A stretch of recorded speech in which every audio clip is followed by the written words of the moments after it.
ఈ రోజే శనివారము అంటే కలియుగ ప్రత్యక్ష దైవమైన వెంకటేశ్వరుడికి ఎంతో ప్రీతికరమైన రోజు. ఈ రోజు ఈ కథను వింటే చాలు, సాక్షాత్తు ఆ వెంకటేశ్వరుడి అనుగ్రహం మీకు లభిస్తుంది. సకల శుభాలు కలుగుతాయి. మరి ఆ కథ ఏంటో ఇప్పుడు ఈ వీడియోలో తెలుసుకుందాం. అదే శ్రీ వెంకటేశ్వర అవతార ఘట్టం కథ. సౌనకాది ముళ్లతో సూత మహర్షి చెప్పిన శ్రీ వెంకటేశ అవతార కథ. కలియుగం మొదలైనది. కలిదోష నివారణ కోసం మహర్షులందరూ నైమిసారణ్యంలో ఒక సత్రయాగం సంకల్పించారు. అయితే ఆ యజ్ఞ ఫలాన్ని ఎవరికి దారపోస్తే ప్రయోజనం కలుగుతుందని చర్చించారు. వారిలో భృగు మహర్షి యజ్ఞ ఫలానికి త్రిమూర్తులైన బ్రహ్మ విష్ణు శంకరులలో ఎవరు తగినవారో నేను పరీక్షించి వస్తా అన్నాడు. ఆయన మహా తపస్సాలి. ముళ్లంతా ఆమోదించారు. ఆయన ముందుగా వెళ్లి సత్యలోకం చేరుకున్నాడు. బ్రహ్మ అతడి రాకను గమనించక సరస్వతి వీణానాదంలో మునిగిపోయి ఉన్నాడు. దానితో భృగువుకు కోపం వచ్చి, మహా తపస్సాలినైనా నన్ను అతిథిగా మన్నించలేకపోయావు. సృష్టికర్తనని అహంకరిస్తున్న నీకు భూలోకంలో ఎక్కడా పూజా పురస్కారాలు లేకుండా పోవుగా కాని శపించాడు. తరువాత కైలాసానికి వెళ్లాడు. అక్కడ పరమేశ్వరుడు పార్వతితో ఆనందనాట్యం చేస్తూ భృగురాకను గమనించలేదు. దానితో భృగు మహర్షి కోపంతో, శంకరా, నీవు నాట్య విలాసాలలో మునిగి మహా తపస్సాలిని అతిథిని అయినా నన్ను నిర్లక్ష్యం చేశావు. కనుక భూలోకంలో నీకు లింగ రూపంలోనే కాని నిజ రూపంలో ఆరాధన జరగకుండునుగాక అని శపించాడు. ఆ తరువాత వైకుంఠం చేరుకున్నాడు. మాధవుడు పాన్పు మీద పరుండి తనకు పాదసేవ చేస్తున్న లక్ష్మీదేవితో సరస సల్లాపాలు ఆడుతున్నాడు. అతను మునిరాకను గమనించలేదు. అప్పుడు భృగువు వెళ్లి ఇలా పలికాడు, అతిథిగా వచ్చిన నన్ను అవమానిస్తావా అంటూ విష్ణుమూర్తి గుండెల మీద తన్నాడు భృగువు. అంతే, ఒక్కసారిగా లోకాలన్నీ కంపించాయి. అయినా శ్రీ మహావిష్ణువు రవ్వంత కూడా ఆగ్రహించక పరమ శాంత స్వభావంతో లేచి మునికి నమస్కారం చేసి, మునీంద్ర, మీ రాక చేత వైకుంఠం పావనమైనది. మీ రాకను గమనించని నా అవినయాన్ని మన్నించండి అంటూ భృగు మహర్షి పాదాలొత్తాడు. భృగు మహర్షికి గర్వభంగం జరిగింది. విష్ణుమూర్తికి నమస్కారం చేసి, ఓ దేవదేవా, మీ వంటి సత్వగుణ సంపన్నులు 14 లోకాలలోనూ లేరు. నా అహంకారాన్ని మన్నించండి. మీరే లోక సంరక్షణకు తగినవారు. కాబట్టి భూలోకంలో కలి ప్రభావాన్ని నశింపచేసి ధర్మ సంరక్షణ చేసి ప్రజల కష్టాలను తీర్చడానికి తప్పకుండా అవతరించండి అని ప్రార్థించి తిరిగి భూలోకానికి వచ్చి ముళ్లతో, త్రిమూర్తుల్లో పరమ శాంతమూర్తి అయిన శ్రీమన్నారాయణుడే యజ్ఞ ఫలానికి అర్హుడు అని తేల్చి చెప్పాడు భృగువు. మునులందరూ సత్రయాగం చేసి ఆ ఫలాన్ని యజ్ఞ పురుషుడైన మహావిష్ణువుకే దారపోశారు. అక్కడ వైకుంఠంలో లక్ష్మీదేవికి కోపం వచ్చింది.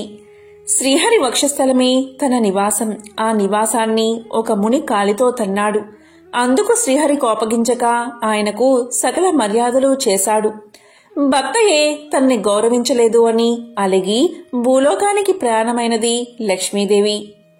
లక్ష్మీలేని ఇల్లు కళావిహీనమైనది.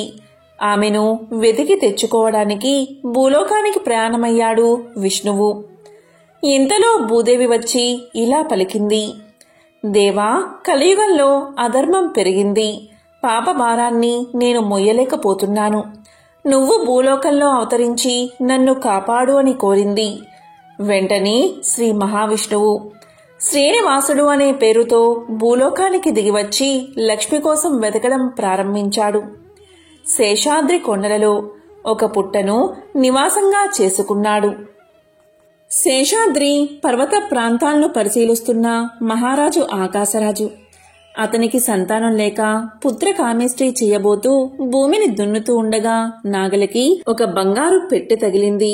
తెరిచి చూడగా మహాలక్ష్మి కలతో ఒక బాలిక కనిపించింది. ఆకాశరాజు సంతోషపడి ఆ పిల్లకు పద్మావతి అనే పేరు పెట్టుకుని అల్లారు ముద్దుగా పెంచాడు.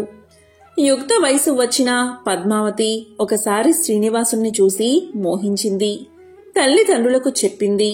ఆకాశరాజు వచ్చి చూసి శ్రీనివాసుడి తేజో విశేషాలకు ఆశ్చర్యపడి అతడే శ్రీ మహావిష్ణువు అని భావించి పద్మావతిని ఇచ్చి వివాహం చేశాడు.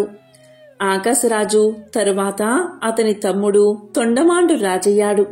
శ్రీనివాసుడు వెంకటేశ్వరుడు అనే నామంతో తిరుమల శిఖరాల మీద కలియుగాంతం వరకు నివసించాలని నిశ్చయించుకుని సాలగ్రామ శిలారూపుడై పద్మావతి భూదేవులతో నివసించసాగాడు. తొండమానుడు శ్రీ వెంకటేశ్వరుడికి ఆలయం నిర్మించాడు. ఆలయాన్ని నిర్మించాడు. తన్ని సేవించే భక్తులకు కల్పవృక్షం లాంటి వాడే శ్రీనివాసుడు ఇప్పటికీ భక్తులను సంరక్షిస్తూ అక్కడ నిలిచి ఉన్నాడు. సౌనకాది మహాముళ్లంతా సూతుడు చెప్పింది విని వెంకటాచలంపై వెలిసాక శ్రీనివాసుని అనుగ్రహం పొందిన వారెవరైనా ఉంటే వారి కథను వినిపించు అని సూతుడిని అడిగారు. అప్పుడు సూతుడు ఇలా చెప్పడం ప్రారంభించాడు. పూర్వకాలంలో బీబీ నాంచారమ్మ అనే ఆమె ఉండేది. ఆమె మాలిక్ కాఫీర్ అనే సేనాని కుమార్తె. ఆమె అసలు పేరు సురతాని. స్వతహాగా హిందువైన మాలిక్ కాఫీర్ అల్లావుద్దీన్ ఖిల్జాకి సేనానిగా మారి తాను కూడా ముస్లిం మతాన్ని స్వీకరించాడు. తన రాజ్యాన్ని విస్తరించే బాధ్యతను ఖిల్జీ మాలిక్ కాఫీర్ మీద ఉంచాడు. దాంతో మాలిక్ కాఫీర్ దక్షిణ భారతదేశం మీదకి విరుచుకుపడ్డాడు. తమ దండయాత్రలో భాగంగా మాలిక్ శ్రీరంగాన్ని చేరుకున్నాడు. అతను శ్రీరంగం చేరుకునేసరికి రంగనాథుని ఆలయం భక్తులు సమర్పించిన కానుకలతో దగదగలాడిపోతుంది. పంచలోహాలతో రూపొందించిన స్వామి యొక్క ఉత్సవమూర్తిని చూసిన కాఫీర్ కళ్ళు చెదిరిపోయాయి. అలాంటి విగ్రహాలను కరిగిస్తే ఎంత ధనం సమకూరుతుందో కదా అనుకున్నాడు లోపల. అలా తన దండయాత్రలో దోచుకున్న వందలాది విగ్రహాలలోకి రంగనాథుడి ఉత్సవ విగ్రహాన్ని కూడా చేర్చుకుని ఢిల్లీకి బయలుదేరాడు కాఫీర్. ఢిల్లీకి చేరుకున్న తర్వాత తాను దోచుకున్న సొత్తుని తన కుటుంబం ముందర గొప్పగా ప్రదర్శించాడు మాలిక్ కాఫీర్. వాటినిటి మధ్య శోభాయమానంగా వెలిగిపోతున్న రంగనాథుడి విగ్రహాన్ని చూసిన అతని కూతురు తనకు ఆ విగ్రహాన్ని ఇవ్వమని తండ్రిని అడిగింది. ఆ విగ్రహం ఆమె చేతికి అందిందే తలువుగా దాన్ని తన తోడుగా భావించసాగింది. విగ్రహానికి అభిషేకం చేయడం, పట్టు వస్త్రాలతో అలంకరించడం, ఊయల ఊపడం అలా తనకు తెలియకుండానే ఒక ఉత్సవమూర్తికి చేసే కైంకర్యాలటిని ఆ విగ్రహానికి అందించసాగింది. ఆ విగ్రహంతో ఒక్కో రోజు గడుస్తున్న కొద్దీ దానిమీదే సురతాని మనసు లగ్నం కాసాగింది. మరోపక్క రంగనాథుడి ఉత్సవమూర్తిలేని శ్రీరంగం వెలవెలబోయింది. దండయాత్రలో చనిపోయిన కుటుంబాలు ఎంతగా బాధపడ్డాయో రంగనాథుడి విగ్రహం కోల్పోయిన భక్తులు అంతే బాధలో మునిగిపోయారు. చివరికి భక్తులందరూ ధైర్యం తెచ్చుకుని ఆ మాలిక్ కాఫీర్ని వేడుకునేందుకు ఢిల్లీ ప్రయాణమయ్యారు. సాక్షాత్తు ఆ రామానుజాచార్యులే వారికి ప్రాతినిధ్యం వహించారని చెబుతారు. రంగనాథుడి ఉత్సవమూర్తిని వెతుక్కుంటూ తన ఆస్థానాన్ని చేరుకున్న అర్చకులను చూసి మాలిక్ కాఫీర్ యొక్క మనసు కరిగిపోయింది. ఆ విగ్రహాన్ని వారు తిరిగి తీసుకువెళ్లేందుకు సంతోషంగా అనుమతిని అందించాడు. అయితే ఆపాటికే రంగనాథుడి మీద మనసు పడిన సురతాని గురించి విన్న అర్చకులు ఆమె ఆదమర్చి నిద్రించే సమయంలో ఆ విగ్రహాన్ని ఊరు దాటించారు. సురతాని ఉదయాన్నే లేచి చూస్తే ఇంకేముంది, తన కలల ప్రతిరూపం కనుమరుగు అయినది. ఎవరు ఎంత ఓదార్చినా సురతాని మనసు శాంతించలేదు. ఆ విష్ణుమూర్తిని తన పతిగా ఎంచుకున్నానని కరాఖండిగా చెప్పేసింది. ఆ విగ్రహాన్ని వెతుక్కుంటూ తాను కూడా శ్రీరంగానికి పయనమైనది. అప్పుడు శ్రీరంగం చేరుకున్న సురతాని ఆ రంగనాథుడిలో ఐక్యమైపోయిందని చెబుతారు. ఇప్పటికీ శ్రీరంగంలో ఆమె నిలువెత్తు రూపాన్ని చూడవచ్చు. ఇదే బీబీ నాంచారమ్మ కథ. స్వామికి సంబంధించిన ఒక విశేషమైన దివ్య చరిత్రాన్ని ఇప్పుడు తెలుసుకుందాం. పూర్వం ఒకసారి సనక సనందనాది మహర్షులందరూ వైకుంఠంలోని శ్రీమన్నారాయణుని దర్శనం చేసుకున్నారు. ఆయన్ని అనేక విధాలుగా స్తుతించిన తరువాత తాము వచ్చిన పనిని తెలియచేశారు. వారు ఈ విధంగా పలికారు: కలియుగంలో ధర్మం ఒంటి పాదంలో నడుస్తుంది. ప్రజలు ఆహార విహారాలకే ప్రాధాన్యత ఇస్తూ ఆచారహీనులుగా జీవిస్తూ కామక్రోధాలకు వసులై కలి ప్రభావంతో అధర్మబద్ధమైన జీవితాన్ని గడుపుతున్నారు. అందువల్ల ప్రజల్ని చక్కదిద్ది ధర్మాన్ని ఉద్ధరించే ఉపాయం సెలవు ఇవ్వమని మహర్షులు శ్రీ మహావిష్ణువును అర్థించారు. అప్పుడు శ్రీ మహావిష్ణువు ఈ విధంగా చెప్పడం ఆరంభించాడు. అధర్మం ప్రబలినప్పుడు స్వయంగా యుగయుగమునందున అవసరాలకు అనుగుణంగా వివిధ అవతారాలు ధరించాను. కానీ కలియుగం పాప భూయిష్టమై అధర్మం ప్రబలనిది. కలియుగంలో మొదటిగా తిరుమల వైకుంఠంలో ప్రత్యక్షంగా, తరువాత లక్ష్మీ క్రీడా స్థానమై మానవుల యొక్క ఘోర సంసార బాధలను సాగరమున నౌకవలే దరిచేచున్నది అయిన దక్షిణ గంగగా పేరుగాంచిన గౌతమి గోదావరి తీరమున ఒక పురమనడి అంటే వాడపల్లి పురమందు అవతరించి భక్తులను ఉద్ధరిస్తాను అని పలికాడు మహావిష్ణువు. ఈ విధంగా ఆయన ఇచ్చిన మాట ప్రకారం కలియుగ ప్రారంభమున తిరుమలలో శ్రీవారు అవతరించడం జరిగింది. తరువాత మహర్షులందరూ గోదావరి పుట్టిన ప్రాంతమైన నాసికా త్రయంబకం వద్ద తపస్సు చేసుకుంటూ ఉన్నారు. అప్పుడు శ్రీ స్వామివారు వారిని అనుగ్రహించి ఎర్ర చందనము అనే కొయ్యలో లక్ష్మీ సహితంగా అవతరించడం జరిగింది. ఇక మహర్షులందరూ శ్రీవారిని అర్చించుకుంటూ ఉండగా శ్రీ స్వామివారి ఆజ్ఞ మేరకు ఒక చందన వృక్ష పేటికలో ఉంచి వాడపల్లి క్షేత్రం చేరుకుని భక్తులను అనుగ్రహిస్తాను అని స్వామి తెలియచేశాడు. కొంతకాలానికి నౌకాపురి ప్రజలకు అంటే వాడపల్లి ప్రజలకు గౌతమి ప్రవాహంలో కొట్టుకు వస్తున్న చందన వృక్షం కనిపించింది. తీరానికి తీసుకువద్దామని వెళ్లినంతలో అదృశ్యమైపోవడం ప్రారంభించింది. ఈ విషయమై గ్రామస్తులందరూ పండితులతో చర్చించిన శ్రీవారి యొక్క లీలలు వారెవరూ కనుగొనలేకపోయారు. తిరిగి శ్రీవారే భక్తుడైన వృద్ధ బ్రాహ్మణుకు కల్లో కనిపించి, కలి కల్మషం వల్ల మీరు నన్ను కనుగొనలేకపోతున్నారు కనుక పురజనులందరూ వేకువని గౌతమి స్నానంతో పవిత్రులై మంగళ వాయిద్యాలతో నౌకలో నదీ గర్భంలోకి వెళితే కృష్ణగరుడ వాలిన చోట నేనున్న చందన పేటిక దొరుకుతుందని చెబుతారు.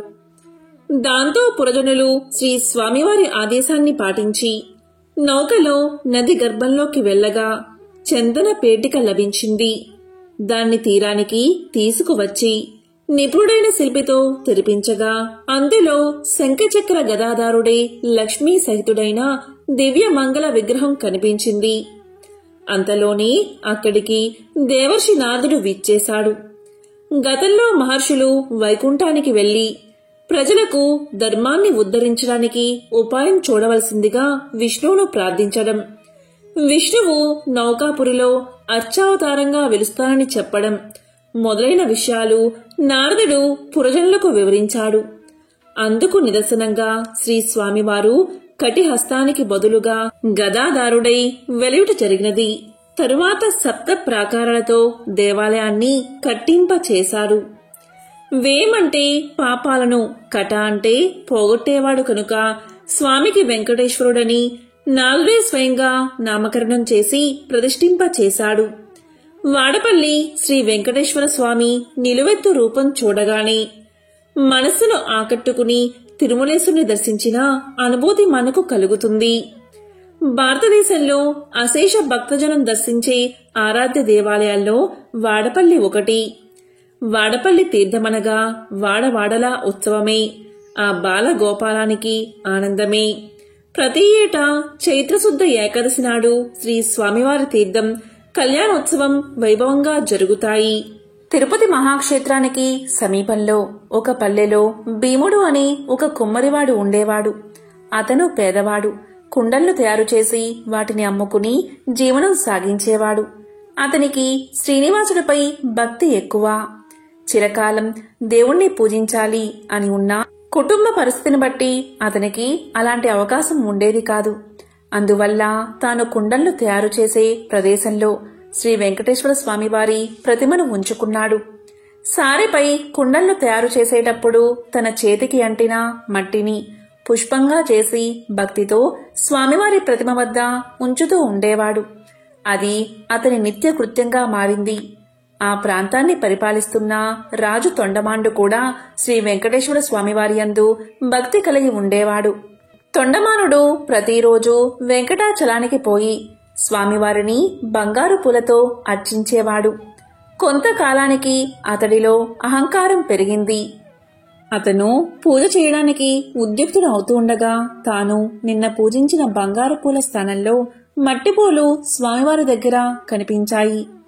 కారణం అతనికి అర్థం కాలేదు. అర్చకులు తానుంచిన బంగారు పూలను అపహరించి మట్టిపూలు ఉంచుతున్నారని అనుమానించాడు. తన భటులను కాపలాగా ఉంచాడు. రాజు ఎన్ని విధాలుగా ప్రయత్నం చేసినా బంగారు పూల స్థానంలో మట్టి పువ్వులే స్వామివారి దగ్గర ఉండేవి. దీంతో మహారాజుకు మానసిక వ్యధ పెరిగింది. చింతాపీడితుడైన అతనికి శ్రీ వెంకటేశ్వర స్వామి కల్లో కనిపించి ఇలా తెలియచేశాడు. రాజా, సమీప గ్రామంలో భీముడు అనే కుమ్మరి ఉన్నాడు. అతడు కుండలు చేస్తూ నా స్మరణాన్ని ధ్యానాన్ని విడువక పనులు చేసుకుంటూ ఉంటాడు. అతని భక్తి ప్రభావమున అతడుంచిన మట్టి పువ్వులు ఇక్కడికి నా సన్నిధానానికి చేరుతున్నాయి. నీ ఉంచిన బంగారు పువ్వులు అతడుంచిన పూలమందు నిలవలేక అదృశ్యమైపోతున్నాయి. భక్తిలో అతడు నీకంటే ఉత్తముడు, విచారించుకు అని ఊరడించాడు.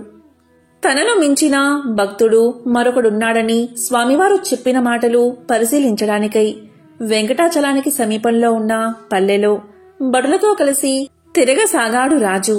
ఒక పల్లెలో సారెపై కుండ నుంచి తిప్పుతూ చేతికి అంటిన మట్టిని పుష్పంగా చేసి సమీపంలో ఉన్న శ్రీ వెంకటేశ్వర స్వామివారి ప్రతిమకు సమర్పిస్తున్న భీముణ్ణి చూసి ఆశ్చర్యపడ్డాడు రాజు. దీంతో రాజు భీముణ్ణి సమీపించి, ఓయి, నీవు స్వామిని మట్టి పులతో ఎందుకు పూజిస్తున్నావు? నీకు పూజకు పుష్పాలు దొరకడం లేదా అని అడిగాడు.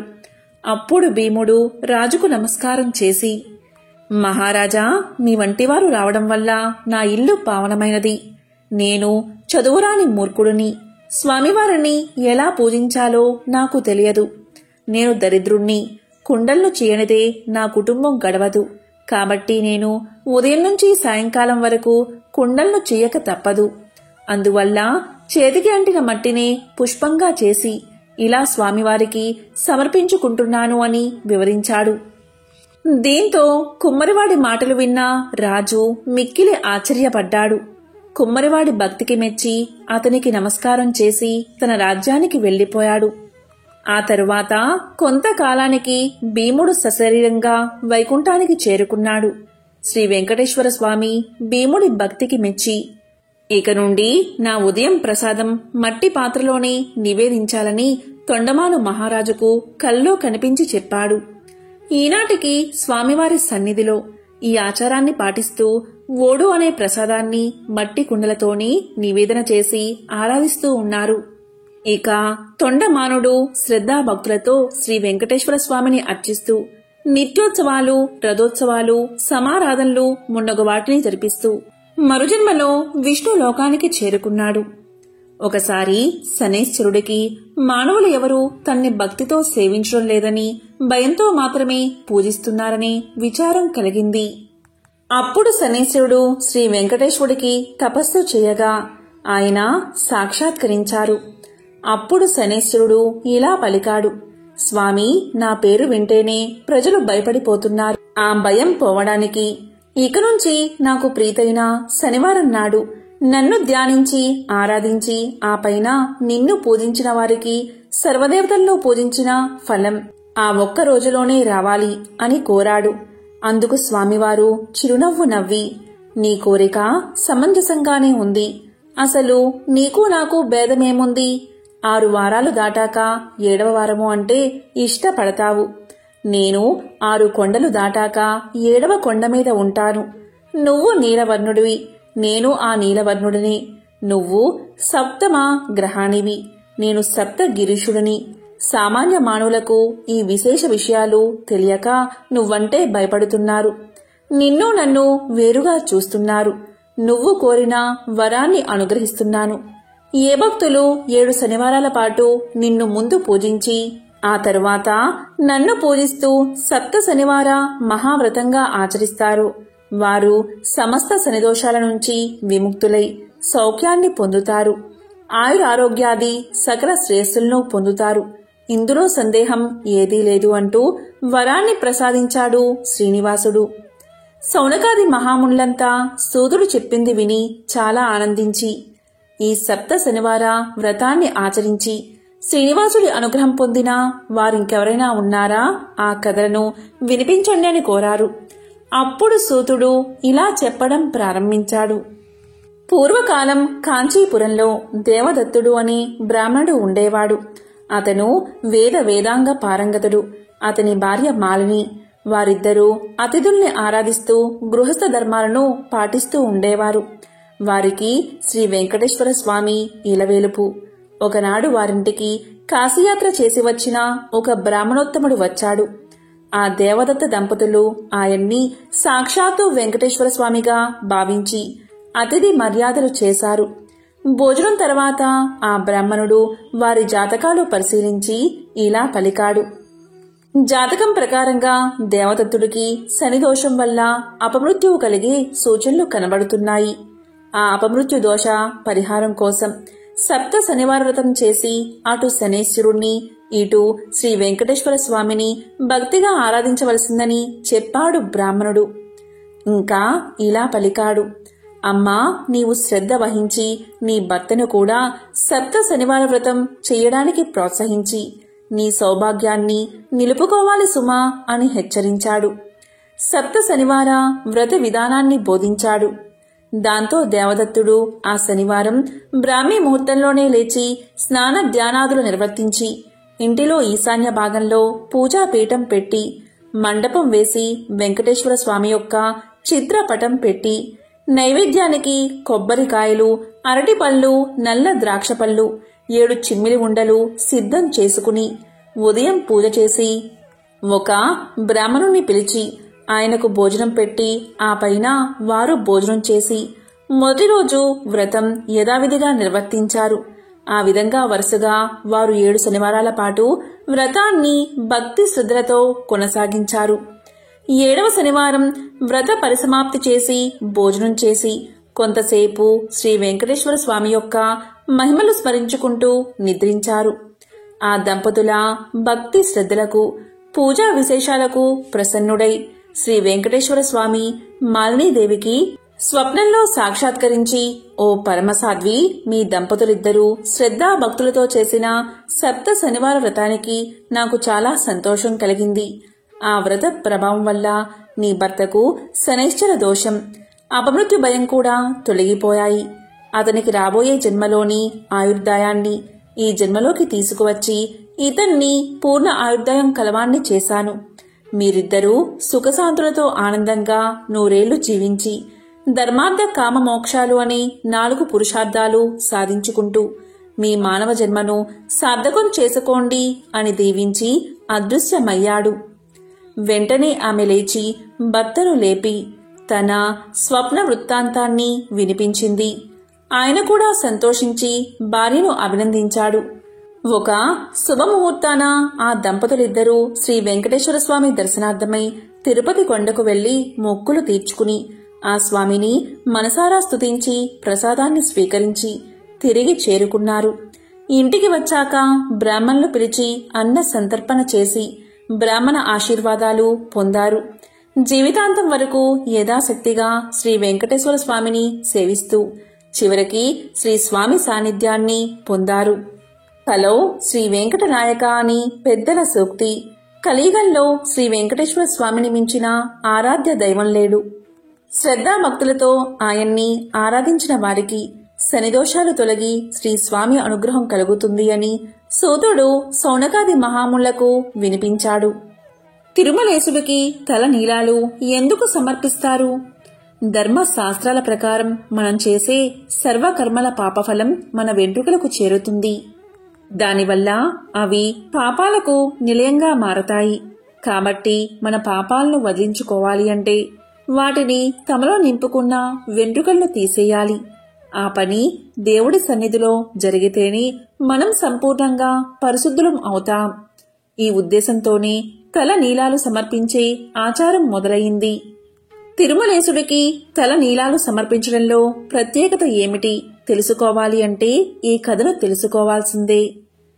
గొల్లడి గొడ్డలి దెబ్బకి నుదురున తగిన గాయాన్ని పట్టించుకోకుండా పుట్టను వదిలి ముందుకు సాగిపోతూ ఉంటే వనదేవత నీల ప్రత్యక్షమై ఆవేదనతో ప్రభు అని పలకరించింది శ్రీ వెంకటేశ్వర స్వామివారిని. స్వామివారు చప్పున ఆగి ఆమె వైపే చూశాడు. ప్రభు, దేవాది దేవులైన తమకా ఈ అవస్థ, సర్వ జగద్రక్షకులైన తమకా ఈ దుస్థితి అంటూ నీల కన్నీరు కారుస్తూ స్వామివారిని పక్కనే ఉన్న శిలపై ఆసీనులు చేసి శ్రీనివాసుడి తలపై తగిలిన గాయాన్ని తన పమిట చెంగుతో తుడుస్తూ, మీకింత హాని తలపెట్టిన ఆ యాదవుడికి ప్రథమ దర్శన భాగ్యం వరాన్ని వంశపారపర్యంగా అనుగ్రహించిన ఔదార్యమూర్తులు మీరు. ఈ పరిస్థితుల్లో ఎక్కడికి వెళ్తారు ప్రభు అడిగింది బాధగా. దాంతో స్వామివారు మందహాసం చేశారు. నీల తానే వనదేవత కనుక స్వామివారి గాయానికి పసరు మందు పూసి ఆకువేసి కట్టబోతూ స్వామివారి నుదుటివైపు పరిశీలనగా చూసింది. స్వామివారి శిరస్సు పైభాగం తగిలిన చోట శిరోజాలు రాలిపోయాయి.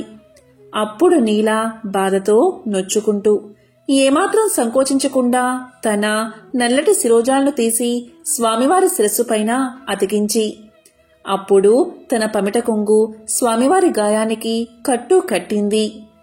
అప్పుడు స్వామివారు ఇలా పలికారు, నీలా, స్త్రీలకి శిరోజాలే అలంకారం. నీ అలంకార శోభని నా కోసం త్యాగం చేశావా అని అడిగారు స్వామివారు. అప్పుడు నీల ఇలా సమాధానం చెప్పింది. ఒక చిరునవ్వు నవ్వి, నన్ను సృష్టించింది మీరే, నా సర్వస్వం మీరే. పున్నమి చంద్రుడి వంటి మీ అందమైన ముఖంపైన వెలితి కనిపిస్తే సహించగలనా ప్రభు? మీ సేవ కంటే అందం, అలంకారం ఎక్కువనా అంది నీల. ఆమె భక్తికి, ఔదార్యానికి స్వామివారు మెచ్చుకుని ఇలా పలికారు, నీలా, నీకొక వరాన్ని అనుగ్రహిస్తున్నాను. నా దర్శనం కోసం వచ్చి మొక్కుబడిగా నా భక్తులు సమర్పించుకునే తల నీలాలు ఈ కలియుగాంతం వరకు నీకే చెందుతాయి.